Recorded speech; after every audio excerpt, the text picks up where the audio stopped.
Iran's president says the country will return to its obligations under the 2015 nuclear agreement once other signatories fully honor their commitments. Hassan Rouhani criticized the failure of the other signatories to do their share of the obligations, saying Iran's rollback of its commitments falls within the framework of the nuclear accord.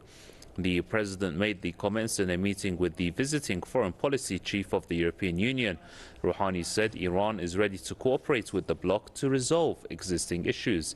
He said Iran will also continue to allow monitoring of its nuclear activities by the International Atomic Energy Agency unless there are new circumstances. Josep Borrell, for his part, expressed regret over the EU's failure to fulfill its obligations. He pledged to work closely with Iran to protect the accord.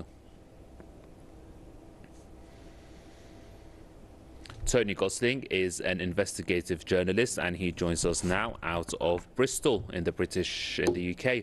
Tony, welcome. What is it that Josep Borrell, the new EU foreign policy chief, he's pretty much making the same statements as his predecessor, Federica Mogherini. What is it about the Europeans that they not fulfilling their commitments under the Iran nuclear deal? Is it fear from the United States, or are they towing the line of the United States?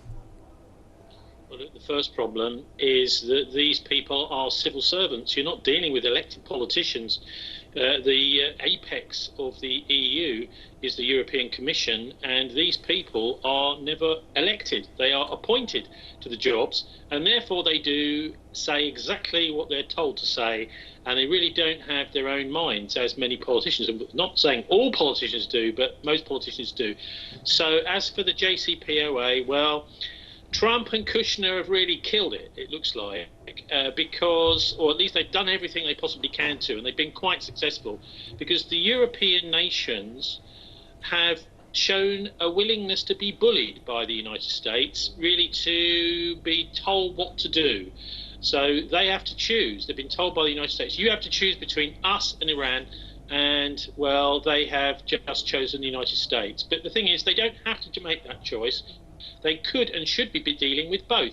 For example, they should be standing up to any impositions made against companies in Europe that trade with Iran, and they're simply not doing that. So I think the only conclusion that you could draw is that these are not really sovereign countries, and the EU is not encouraging them to be sovereign countries, that they're really prepared to be bullied by the... I mean, I've always seen, actually, the United States and the EU as quite close, just like the United States and Britain are close. The EU talks a different talk, but actually it's like a good cop, bad cop scenario. So you've got the EU being the good cop, saying all nice things, the Americans being belligerent, but actually the policy that ends up coming down from both nations, and we've seen quite a lot of this in the Middle East wars, for example, tends to be the same. So effectively, most of these European countries, certainly the NATO countries, and of course NATO headquarters is in Brussels as well as the EU, are effectively vassal states to the United States, I'm afraid.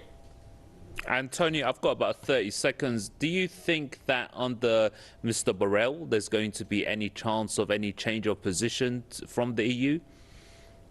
No, because this is just a change of different bureaucrats from the same organisation. And look, it's worth saying there's an assumption in all the Western press that Iran wants nuclear weapons. And that's all across the Western media here.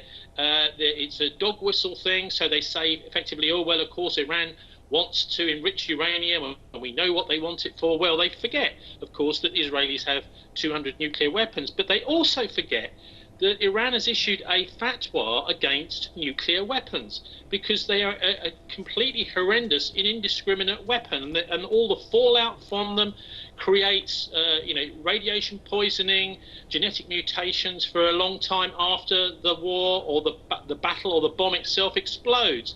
In fact, one eyewitness to the nuclear tests said that it was like listening to watching a door slamming in hell. And this is one of the reasons, I think, why the Iranian people have, or not the people, but the leaders have said, we don't want this weapon. And that is never repeated in anywhere in the Western press, which it needs to be, because they are weapons that are totally indiscriminate and nobody wants them. Ordinary people, anyway, In addition to, right, yeah, you're absolutely correct there, Tony. In addition to many countries' intelligence services saying that Iran has a peaceful nuclear program, and dozens of reports from the IAEA. Tony Gosling, thank you very much, investigative journalist joining us out of Bristol.